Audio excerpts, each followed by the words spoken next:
Fala pessoal, tudo bem com vocês? Bom, mais uma vez, hoje a gente vai falar sobre uma coisa muito importante. Na aula de hoje, aula 8 do plano de ensino de álgebra do cursinho FEI, a gente vai conversar um pouquinho sobre o que são equações, equações de primeiro e segundo grau, fórmula de Bhaskara, soma e produto e equação fracionária. Bora lá? Pessoal, equações nada mais são do que expressões algébricas que possuem uma igualdade. Então, sempre que eu tenho uma igualdade entre duas expressões algébricas ou entre uma expressão algébrica e um valor numérico, isso vai caracterizar para mim uma equação, beleza? Se vocês ainda têm alguma dúvida com relação a expressões algébricas, confiram lá aqui no nosso canal no YouTube os vídeos da aula 7, que já estão disponíveis na nossa playlist, valeu? Então aqui eu trago para vocês também alguns exemplos, de como nós solucionamos equações algébricas. Então sempre que nós temos a igualdade entre duas expressões algébricas, nós temos uma equação, certo? Equação de igualdade. Então aqui 4x menos 8 igual a 6 mais 2x, uma igualdade entre duas expressões. Para resolver essas equações entre expressões algébricas, nós temos que fazer o quê? Tudo que é literal, tudo que tem uma letra, seja x ou seja y, nós temos que procurar, dentro da medida do possível, isolar de um lado da nossa igualdade. Então aqui no caso, tudo que tinha x, eu passei para o lado direito, certo? E tudo que era número, eu passei para o lado esquerdo. Isolei o que era numérico do que era literal. Nesse caso, percebamos que, muita atenção aqui, hein, pessoal? Quando a gente troca, seja valor literal ou seja valor numérico, quando nós trocamos a posição deles na nossa igualdade, a gente inverte também o sinal. Percebam que aqui o mais 2x era positivo, e quando eu passei esse 2x para o outro lado da equação, nós ficamos com 2x negativo, menos 2x. A mesma coisa aconteceu com o 8. Ele era negativo deste lado da equação e para o outro lado ele passou positivo, certo? Esse aqui é um exemplo simples de resolução de equação algébrica. E neste outro lado nós também temos um outro exercício, um outro exemplo, só que aqui a gente traz um conceito de distribuição. A gente tem que primeiro fazer a multiplicação e depois que nós realizamos a multiplicação, nós temos que isolar novamente tudo que é literal de um lado, tudo que tem uma letrinha acompanhando é literal. Então vamos isolar tudo que é literal e tudo que é numérico.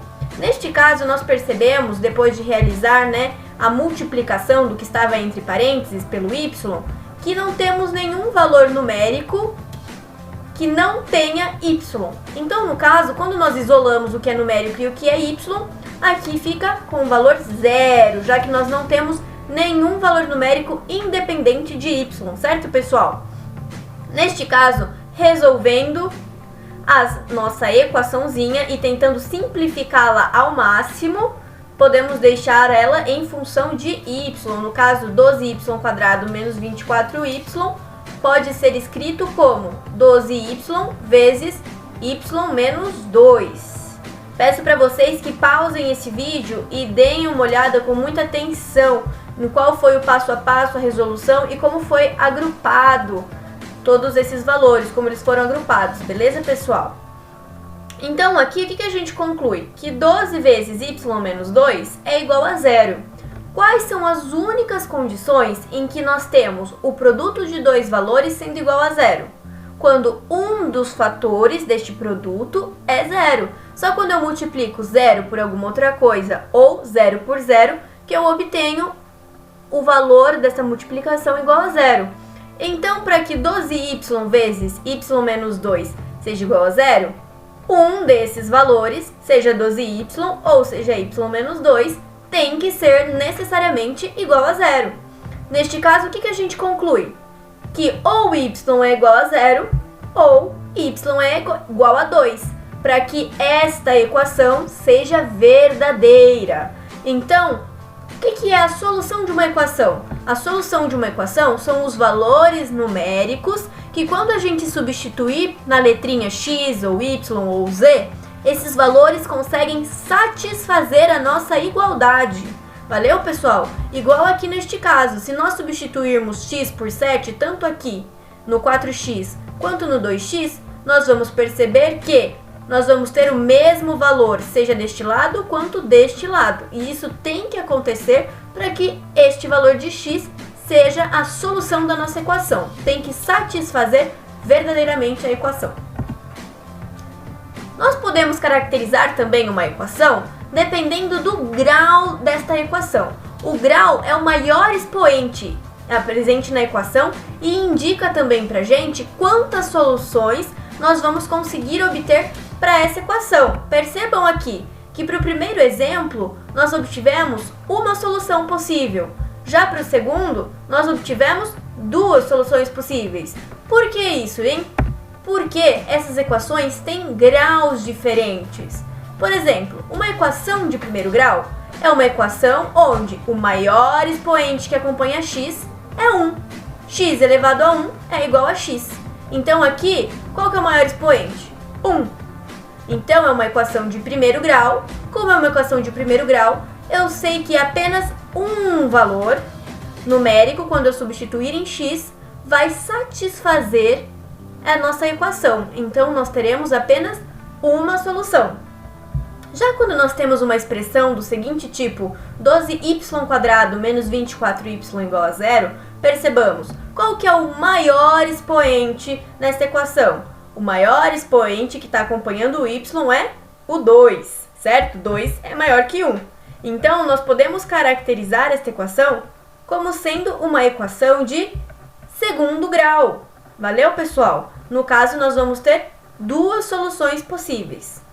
Já no caso de uma equação de terceiro grau, a mesma coisa. O maior expoente é o 3x², certo? Então, nós já sabemos de cara, só batendo o olho nessa equação, que nós poderemos ter até 3 valores possíveis que satisfazem a nossa equação. Se a gente quiser resumir, generalizar, para facilitar sempre que precisamos identificar se uma equação é de primeiro ou de segundo grau, nós podemos generalizar essas equações do seguinte tipo. A equação de primeiro grau conseguimos escrever como sendo sempre da forma ax mais b igual a 0. Percebam, se nós formos comparar com esta equação do primeiro grau, o a seria o 2 e o b seria o menos 14. Nós temos uma equação do tipo ax mais b igual a 0. Certo, pessoal?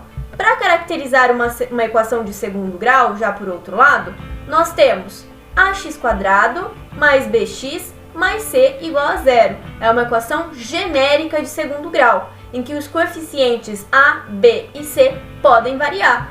Por exemplo, aqui no caso deste exemplo acima, nós temos o nosso a valendo 12. Aqui nós temos o x, né? O y no lugar do x. Vamos imaginar. Só mudou a parte literal. O a seria o coeficiente que acompanha o número, a parte literal elevada ao quadrado, né? No caso aqui, ou x ou y. O a seria o 12. O nosso b seria menos 24. Muita atenção para o sinal. E nós temos mais alguma coisa aqui? Não. Então, neste exemplo, o nosso c seria igual a 0, porque nós não temos nenhum valor independente sem o y. Lembrando que a, b e c, nos dois exemplos aqui de equações genéricas para primeiro e segundo grau, são números, valores numéricos pertencentes ao conjunto dos números reais. Eu falei para vocês que dependendo do grau de uma equação, nós temos n valores de soluções possíveis, n soluções, na verdade, possíveis. Mas será que se eu tenho duas soluções possíveis, essas duas soluções sempre serão diferentes? Será? Bom, a raiz de uma equação a gente caracteriza como sendo a solução dessa equação. É um número real, assim como eu disse para vocês, que satisfaz a igualdade da expressão algébrica, que satisfaz a nossa equação. Então, pensemos, por exemplo, numa equação de segundo grau do tipo x² menos 12x mais 36 igual a 0. Se eu perguntasse para vocês Quais são as raízes desta equação? Primeiro de tudo, a gente já consegue identificar que teremos duas raízes, porque isso daqui é uma equação de segundo grau. O maior expoente é igual a 2. Se nós teremos duas raízes, eu pergunto, mas que valores são esses? Bom, sabemos que as raízes são valores que satisfazem a igualdade. Então, podemos tentar intuitivamente ir chutando valores para x e ver se esses valores vão satisfazer ou não. O que seria satisfazer? Se nós substituirmos isso por x, toda essa parte da igualdade tem que dar igual a 0, porque nós temos aqui uma igualdade, valeu, pessoal? Substituímos x por 1, não é raiz, por 2, não é raiz, por 3, não é raiz, e assim sucessivamente. Peço para que novamente pausem o vídeo e olhem esse slide com mais calma e atenção. Quando nós chegamos aqui em x igual a 6, lembrando que nós fomos chutando valores arbitrários, certo? Então, quando eu cheguei aqui que x igual a 6, substituindo onde tem x por 6 na nossa equação, nós chegamos à conclusão de que, sim, 6 é raiz, porque quando nós substituímos tudo por 6, isto dá justamente quanto? 0. Satisfez a igualdade da nossa equação? Sim. Então 6 é raiz. Encontramos um valor de raiz. Mas o que a gente percebe? Que se a gente continuar para mais infinito ou para menos infinito, chutando valores arbitrariamente, nenhum outro valor vai satisfazer a nossa igualdade. E o que isso quer dizer pra gente? Que nós temos duas raízes, duas soluções sim, mas nós temos duas raízes com o mesmo valor. E qual que vai ser esse valor? 6. Porque o 6 é o único valor que vai satisfazer a nossa equação. Então, o que a gente descobre? Que no caso desta equação apresentada, x² menos 12x mais 36 igual a 0, nós teremos uma raiz 6 de multiplicidade 2. O que é a multiplicidade de raízes? É o número de vezes, quantas vezes um número é raiz de uma mesma equação. Neste caso, o 6 é raiz duas vezes, porque nós sabemos que temos que ter duas raízes, duas soluções para essa equação. Uma outra analogia, lembrando de produtos notáveis, também da aula 7, se vocês ainda tiverem com dúvidas, dá uma voltadinha lá na aula 7 aqui no nosso canal e relembrem, beleza, pessoal? Isso daqui é muito importante para o vestibular. Se nós formos lembrar de produtos notáveis, esta equação nós conseguiríamos agrupar da seguinte maneira: x menos 6 ao quadrado, que é a mesma coisa que dizer x menos 6 vezes x menos 6. Se vocês realizarem a distributiva desta multiplicação, perceberão que nós chegaremos exatamente na mesma expressão algébrica, na mesma equação, já que temos uma igualdade. E o que isso diz pra gente? Se nós escrevêssemos esta equação na forma de produto notável, x menos 6², percebemos que, para que x menos 6² seja igual a 0, necessariamente x só pode ser igual a 6, pensando que um dos fatores tem que ser igual a 0, já que o produto final é 0, a igualdade da nossa equação. Então, sempre que possível, tentemos tornar a nossa expressão, a nossa equação, em forma de produto notável. Às vezes já é mais visual, então a gente já consegue de cara dizer qual que seria o valor da nossa raiz. E se seria uma raiz de quantas multiplicidades, dependendo da equação que nós estamos trabalhando.